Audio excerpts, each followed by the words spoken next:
Mtu mmoja aliniuliza kuwa mbona wewe ndio kigeugeu sana? Ulituambia kuwa Irani wamesema hawana mazungumzo. Leo hii unatuambia kuna mazungumzo. Kwa nini hueleweki?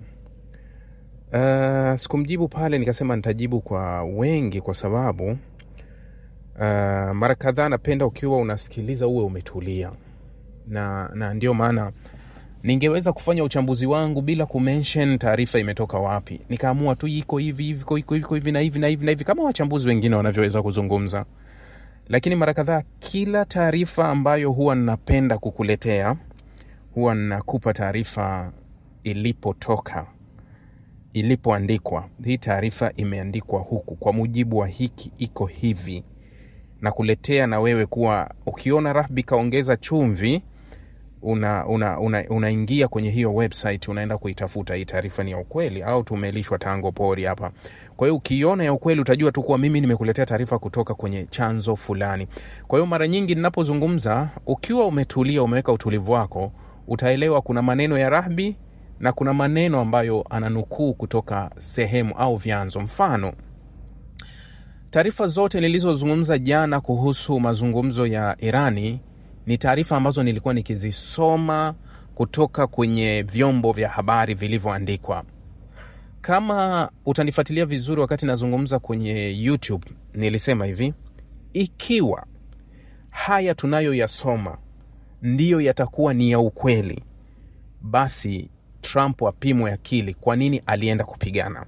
Nilisema hivyo, ikiwa haya tunayoyasoma ndiyo yalivyo, Trump aende akapimwe akili, kwa sababu alichokipigania na anachokuja kukipata havieleweki. Yani kile alichokitaka kwanza, yani si alichokuja kukubali huko mbele. Kwa hiyo alipaswa apimwe akili yake.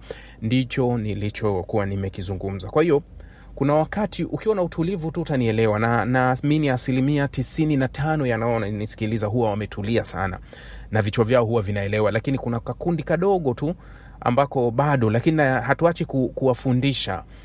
Tunataka tuende pamoja. Hatutaki kutukubaliane kwa 100%, kwa sababu nilishawahi kuambia kuwa siku nitaingia kwenye andiko langu lolote, kwenye mtandao wangu wote, nikose message au nikose ujumbe wa kunikosoa, naweza nikafikiria mara mbili kubaki kwenye uchambuzi, ima niache, kwa sababu nahisi nafanya kitu ambacho sio sahihi.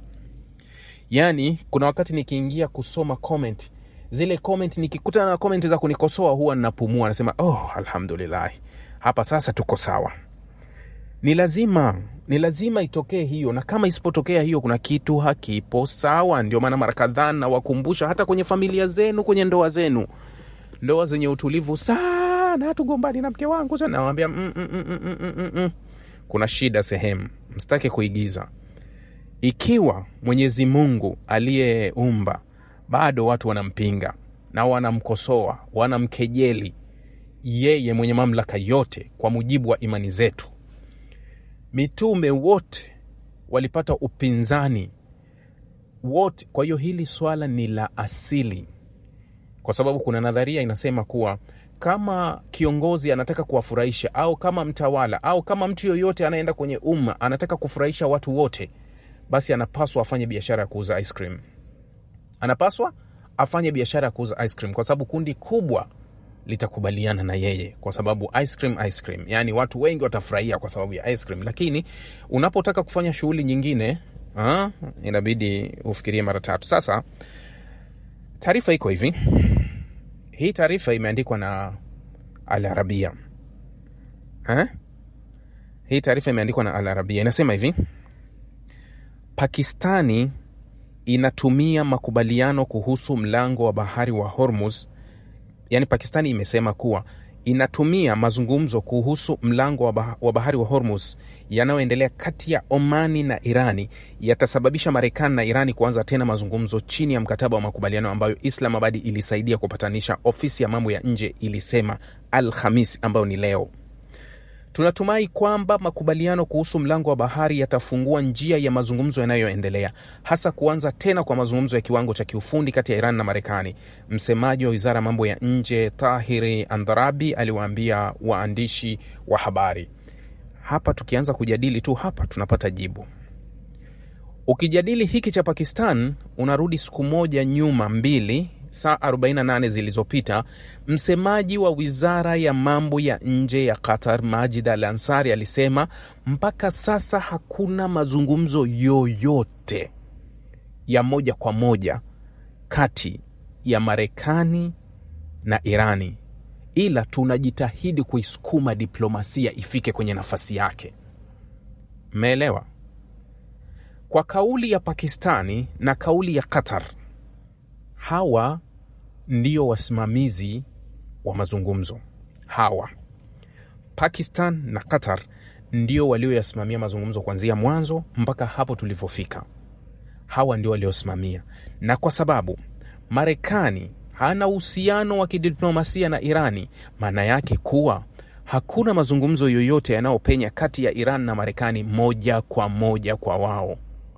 Lazima mazungumzo yapite kwenye nchi ya tatu. Nchi ya tatu ima yapite Pakistan, ima yapite Qatar.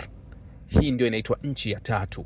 Sasa hawa ambao ndio wasimamizi wa haya mazungumzo wanatupa taarifa mbili, wote zinafanana. Taarifa hizi zinafanana na taarifa zote zilizotolewa na msemaji wa wizara ya mambo ya nje ya Irani saa 72 zilizopita, Ismail Baqai, aliposema kuwa hatuna mazungumzo yoyote na Marekani katika kipindi hiki. Ndio alichosema. Lakini si tu hapo kuwa hatuna mazungumzo yoyote na Marekani, ofisi ya waziri wa mambo ya nje ya Irani, Abbas Araghchi, yenyewe ilitoa tamko saa 72 zilizopita ikasema hivi: hatuna mpango na mazungumzo na Marekani katika siku hizi. Niliwaambia, nikinukuu baadhi ya vitu, niliwaambia. Sasa kile ambacho Marekani anatuambia kuna mazungumzo, wanazungumza kina nani? Nilizungumza na wewe siku 2 zilizopita nikakwambia kuwa Irani wanathibitisha mazungumzo yao na Omani kuhusu Hormuz na utaratibu wa Hormuz ulivyo. Kwa maana yake nikasema kuwa Marekani anataka kutembelea hapa. Yani mazungumzo ya Omani na Irani, Marekani ndio anataka kupita pale, kuonekana kama yeye ndio alikuwa kwenye uratibu wa hayo mazungumzo. Yani Marekani anataka kupitia mazungumzo ya Omani na Irani, ambayo Irani jana walisema kuwa mazungumzo yetu na Omani si katika mazungumzo ambayo yatasababisha kufunguliwa mlango wa Hormuz. Ni mazungumzo ya makubaliano ya uendeshaji wa Hormuz kati ya warithi wawili wa Hormuz, Omani na Irani. Ndio walivyosema hiyo taarifa, si ndio? Sasa mazungumzo ya Marekani mpaka sasa yanazungumzwa kupitia wapi? Pakistani wanasema ikiwa mazungumzo ya Omani na Irani yanafanikiwa kwenye Hormuz, itakuwa ndio njia ya kufufua mazungumzo. Nani anaelewa vizuri Kiswahili tunapozungumza? Kufufua mazungumzo yajayo. Kwa hiyo tunaweza tukabaki kuamini kuwa kilichosemwa na Irani ambacho kina nguvu zaidi, hatuna mazungumzo na Marekani, kikasemwa na msuluhishi wa kwanza Qatar, kikasemwa na msuluhishi wa pili Pakistani kuwa hakuna mazungumzo. Sawa.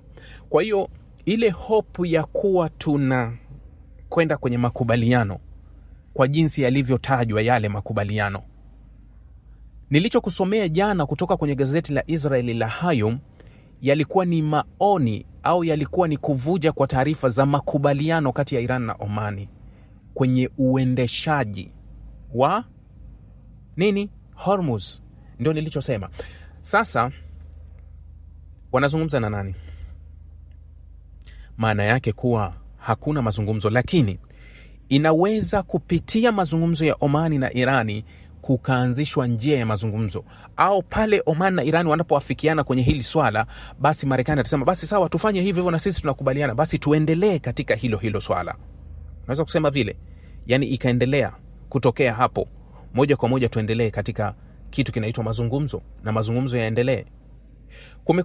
Kumekuwa na utulivu kwa siku nyingine katika masoko mbalimbali ya hisa Asia, lakini bei za mafuta bado zimeendelea kuwa kwenye utulivu fulani, kwa sababu tumekaa katika kipindi ambacho hatujaona kama kuna uhasama mkubwa, licha ya kuwa kuna mashambulizi yalielekezwa kwenye meli za mashambulizi yalielekezwa kwenye meli za mafuta kuna shambulizi moja limepigwa kwenye meli ya kwenye bahari kule. Kuna shambulizi limepiga kule. Sasa ukitazama, ukifungua leo kwenye website ambazo zinahusu masuala ya masoko ya nishati na vito mbalimbali duniani, utaona kuwa mafuta yameporomoka.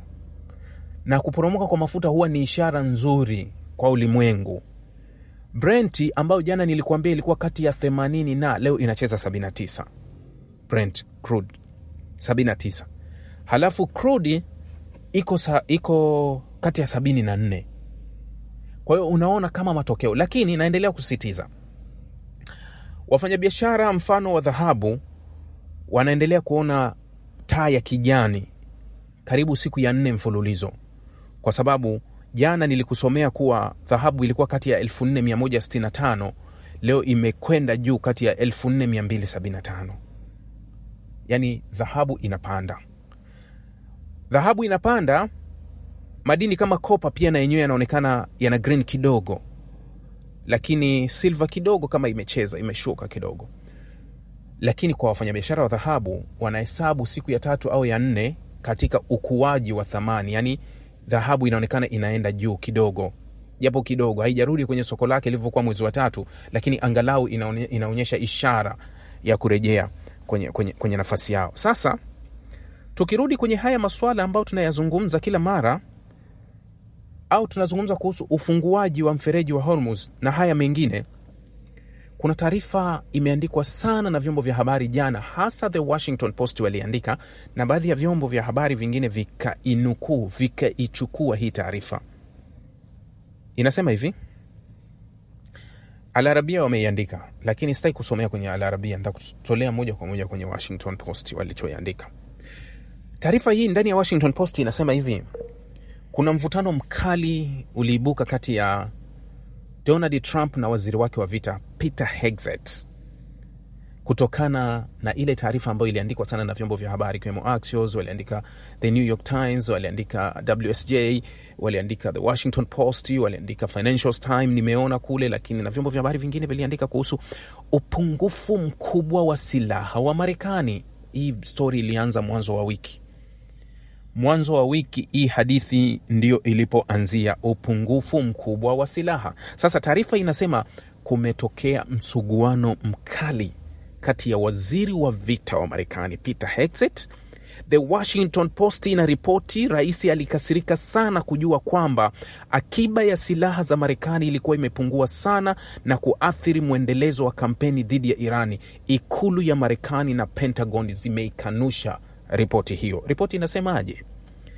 Ripoti inasema mvutano kati ya rais wa Marekani Donald Trump pamoja na waziri wake wa vita Peter Hegseth ulikuwa umefikia kiwango cha juu zaidi cha kuchemka wakati wa mkutano wa utawala ambao ulifanyika kule Camp David Ijumaa iliyopita, huku kukiwa na uhaba mkubwa wa makombora na vizuizi vilivyosababishwa na vita vya muda mrefu na Irani. The Washington Post inaripoti ikinukuu watu wawili wanaoyafahamu mazungumzo hayo. Mazungumzo yanasemaje?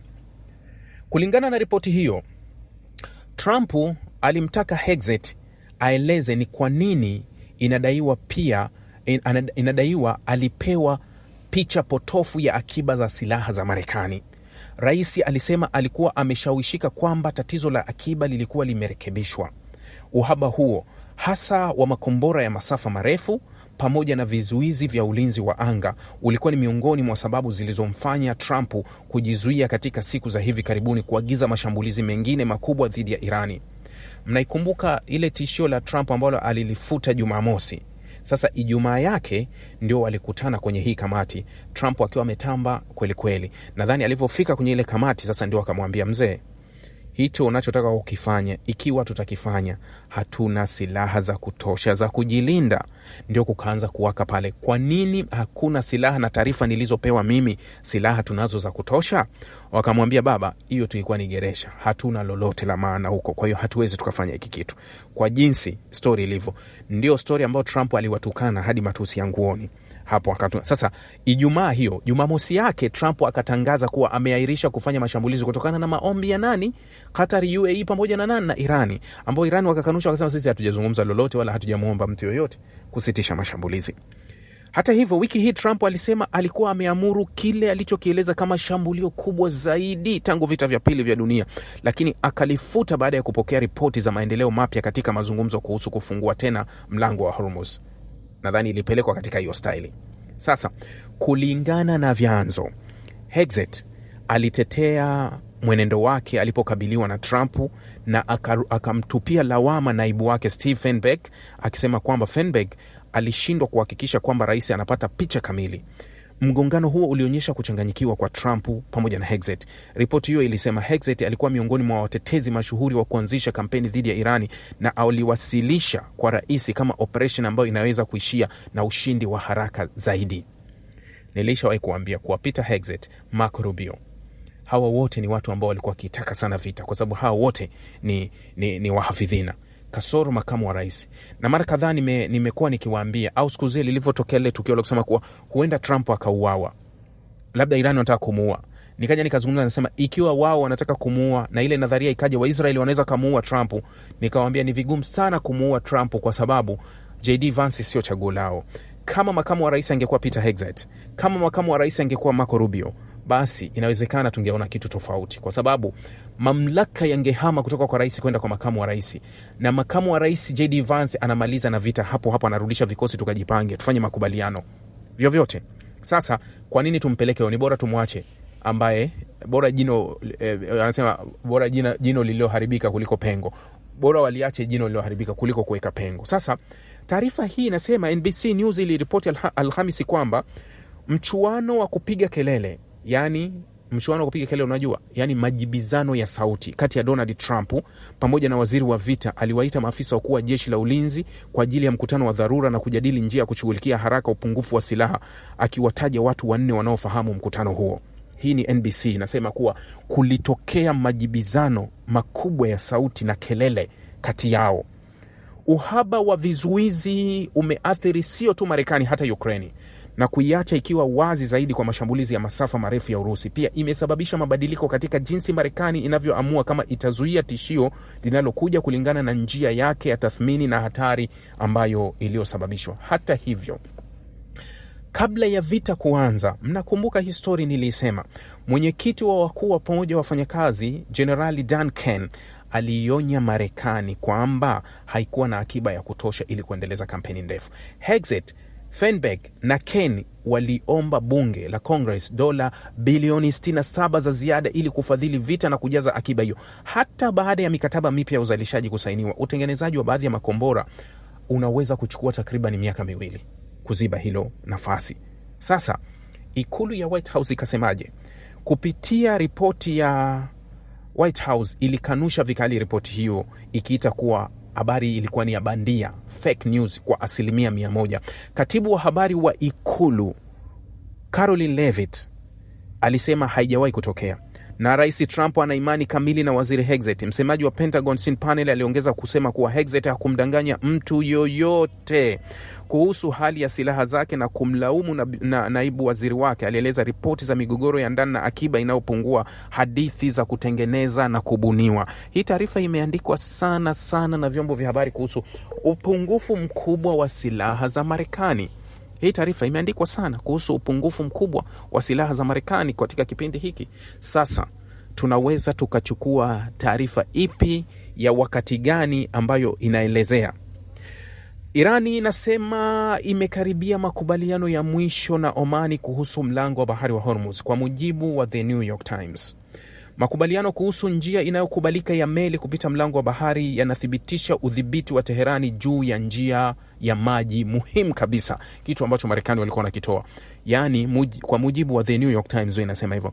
Irani na Omani zinakaribia kukamilisha makubaliano kuhusu njia inayokubaliwa kwa meli kupita kwenye mlango wa bahari wa Hormuz. Msemaji wa Wizara ya Mambo ya Nje Irani alisema, kulingana na ripoti za vyombo vya habari vya serikali ambazo zilitoka kati ya Jumatano jioni. Nchi hizo mbili ambazo ziko pande tofauti za njia ya maji ya kimkakati zimekuwa katika mazungumzo ya kutafuta formula ya kufungua tena mlango wa bahari. Irani ilifunga kwa ufanisi mlango wa bahari huo uliotumika kusafirisha kiasi kikubwa cha mafuta na gesi duniani kama kulipiza kisasi kwa mashambulizi ya Marekani na Israeli mwaka huu. Narudia, Irani ilifunga kwa ufanisi mlango huo. Piga mstari kwenye neno hilo, alafu nenda kachukue maneno ya CENTCOM, kachukue ya Trump kwa mlango haujafungwa.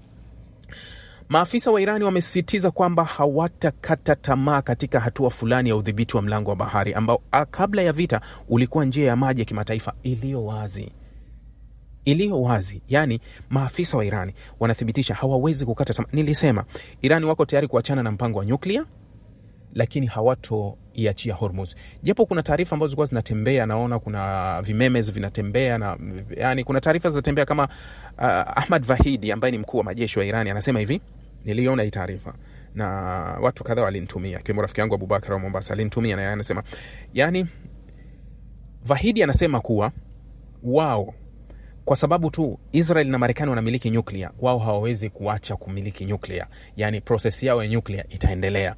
Hii taarifa it's not official, imekuja tu kama vile tetesi na vingine. Kwa hiyo Iran wanasema kuwa hawawezi kuacha hawawezi kuacha. Sasa mazungumzo ya Iran na Oman yanaelekea kuzuri. Ndio maana nilianza katika taarifa nikasema kuwa kuna watu wanataka watembee na biti. Yani wanataka wapite na biti hapa. Hebu nikukumbusha kitu kimoja.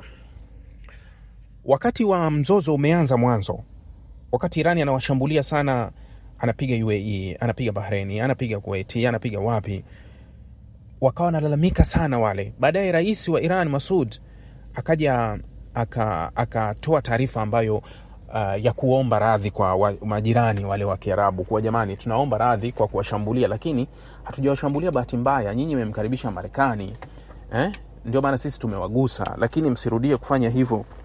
Trump akaichukua ile biti, akaimba nayo, akasema kuwa mmeona kipigo kikubwa ambacho tumewatandika mpaka imewapelekea wao kuomba radhi, wanakiri kuwa walifanya makosa, sasa wanaomba radhi.